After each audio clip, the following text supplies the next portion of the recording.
ഞെട്ടിക്കുന്ന പ്രമോ വന്നിട്ടുണ്ട്. ലാലേട്ടൻ പൊളിച്ചടിക്കുന്നു. ലാലേട്ടൻ നെവിനെ പുറത്താക്കിയോ? കൂടുതൽ ചാനൽ ലൈക്ക് ചെയ്യുക, ഷെയർ ചെയ്യുക, സബ്സ്ക്രൈബ് ചെയ്യാൻ പറയുന്നത് ഞാൻ അടുത്ത പുതിയ ബിഗ് ബോസ് അപ്ഡേറ്റുകൾ നിങ്ങൾക്ക് നോട്ടിഫിക്കേഷനായി വരാൻ വേണ്ടിയാണ്. ഇന്ന് രണ്ടാമത്തെ പ്രമോ വന്നിട്ടുണ്ട്. കട്ട കലിപ്പിലാണ് ലാലേട്ടൻ. അത് എന്തിനാന്ന് വെച്ചാൽ ഷാനവാസ് ട്രിഷ്യൻ ആണ്. നെവിൻ്റെ കാര്യങ്ങളൊക്കെ അനീഷിനോട് ചോദിച്ചപ്പോൾ അനീഷ് പറയുന്നുണ്ട് ഷാനവാസിൻ്റെ ദേഹത്ത് എന്തോ വാത കയറിയ പോലെയാണ് ലാലേട്ട എന്ന് ചോദിക്കുന്നത്. അപ്പോൾ ആദിലോട് ചോദിക്കുമ്പോൾ ആദില പറഞ്ഞു ഇവരെല്ലാം ഈ 3 പേരും കിച്ചൺ ടീമിൽ ഞങ്ങൾക്ക് സ്ട്രെസ് തരുമായിരുന്നു എന്ന് പറയും. അതും ശരിയാണ്. പിന്നെ ലാലേട്ടൻ അനീഷിനോട് ഞാൻ എന്താ ചെയ്യേണ്ടതെന്ന് ചോദിച്ചപ്പോൾ അത് പറയാൻ ഞാൻ ആളല്ല ലാലേട്ട എന്ന് അനീഷ് പറയുമ്പോൾ ലാലേട്ടൻ പറയുന്നുണ്ട് നെവിൻ ഈ തവണ പുറത്തായില്ലെങ്കിൽ എന്താ വേണ്ടത് ഞാൻ തീരുമാനിക്കുമെന്ന്. നമ്മൾ ഹിന്ദി ബിഗ് ബോസിലൊക്കെ സൽമാൻ ഖാൻ കുറേ എണ്ണത്തിനെ ഇറക്കി വിട്ടിട്ടുണ്ട്. അദ്ദേഹത്തിൻ്റെ സ്വന്തം ഇതിൽ തന്നെയാണ് എന്ന് പറഞ്ഞാൽ അതേ അവകാശം ലാലേട്ടനും ബിഗ് ബോസ് കൊടുത്തിട്ടുണ്ട്. ലാലേട്ടൻ എന്തായിരിക്കും ചെയ്തത്? നെവിനെ ലാലേട്ടൻ പുറത്താക്കി. സത്യം പറഞ്ഞാൽ എനിക്കറിയാം അവിടെ എന്താ സംഭവിച്ചത്. അതൊരു ട്വിസ്റ്റായിട്ട് അവിടെ നിൽക്കട്ടെ. ഇത് പ്രമോയെക്കുറിച്ചാണ് ഞാൻ പറയുന്നത്. എനിക്കറിയാം സംഭവം എന്നാണെന്ന് എനിക്കറിയാം. ഞാനിത് പറയാത്തതെന്ന് വെച്ചാൽ പല ആളുകളും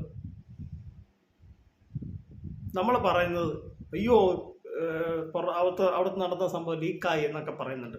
അത് തന്നെയല്ല നമ്മുടെ ചാനലും ഏഷ്യാനെറ്റ് വന്ന് നോക്കുന്നുണ്ട്. നമ്മുടെ ചാനലിൽ ആരൊക്കെ വീഡിയോ കാണുമെന്ന് നമുക്ക് അറിയാൻ പറ്റും. അപ്പം അതുകൊണ്ട് ആ ഒരു സംഭവത്തെ കൊണ്ട് ഞാൻ ഇപ്പം നിങ്ങൾക്ക് ഊഹിച്ചൊക്കെ എടുത്താൽ മതി. ഞാൻ ഒത്തിരി അങ്ങ് പറയുന്നില്ല. വേറൊന്നുമല്ല, പറഞ്ഞു കഴിഞ്ഞാൽ എനിക്ക് നമ്മുടെ ചാനലിനെ ബാധിക്കും. പല ആളുകളും ചോദിക്കും നിങ്ങളെന്താ പറയാത്തതെന്ന്. പറഞ്ഞു കഴിഞ്ഞാൽ പ്രശ്നമാണ് മക്കളെ, അതുകൊണ്ടാണ്. എന്നാലും ഞാൻ പല കാര്യങ്ങളും ഇന്നലെയൊക്കെ ഞാൻ പറഞ്ഞിട്ടുണ്ട്. ഇതായിട്ട് അവിടെ നിൽക്കട്ടെ. എന്തായാലും നിങ്ങളിത് ഞാൻ പറഞ്ഞറിയണ്ട. എന്തായാലും നെവിനിട്ടൊരു പണി കൊടുക്കുന്നു. ഇനി ലാലേട്ടൻ പുറത്താക്കിയോ? എന്തായാലും ഇന്ന് നിങ്ങൾ ആ ഒരു ഇത് കണ്ടു നോക്കുക. ഇന്ന് എല്ലാവരും കാണണം. എന്നുവെച്ചാൽ ഒരു ട്വിസ്റ്റ് അവിടെ നടക്കുന്നുണ്ട്. അത് എന്താണെന്ന് ഞാൻ പറയുന്നില്ല. അത് ലാലേട്ടൻ തന്നെ പറയും. വേറൊന്നുമല്ല. പറഞ്ഞു കഴിഞ്ഞാൽ ചിലപ്പോൾ നിങ്ങൾ അത് ബ്രോ അത് പുറത്താക്കി എന്നൊക്കെ പറഞ്ഞ് കുറേ പേര് അങ്ങനെ ഇത് ചെയ്യുന്നുണ്ട്. എനിക്കങ്ങനെ വരുന്നുണ്ട്. നമ്മൾ പറഞ്ഞാൽ കുഴപ്പം, പറഞ്ഞില്ലേ കുഴപ്പം.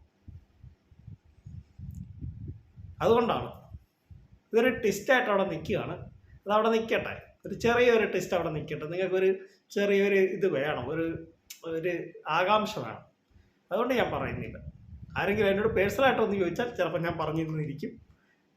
പക്ഷേ പബ്ലിക്കായിട്ട് ഞാൻ പറയാൻ എനിക്ക് താല്പര്യമുണ്ട്. പറയണമെന്ന് നാക്ക് വരുന്നുണ്ട്. പക്ഷേ എന്താണ് അവിടെ സംഭവിച്ചതെന്ന് എനിക്കത് വ്യക്തമായിട്ടറിയാം. പക്ഷേ നമുക്ക് അറിയാലോ ചാനലിനെ ബാധിക്കും. ഇപ്പം ടി വിക്കകത്തൊക്കെ ന്യൂസ് അവർ കൊടുത്തിട്ടുണ്ട്.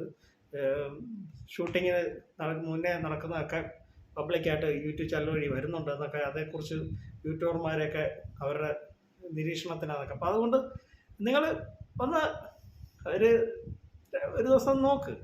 അപ്പോൾ നമുക്ക് നമ്മുടെ കൊച്ചു വീഡിയോ അവസാനിക്കുന്നത് ഇഷ്ടമായെങ്കിൽ വീഡിയോ ലൈക്ക് ഷെയർ ചെയ്യുക, channel subscribe. Thank you, bye bye.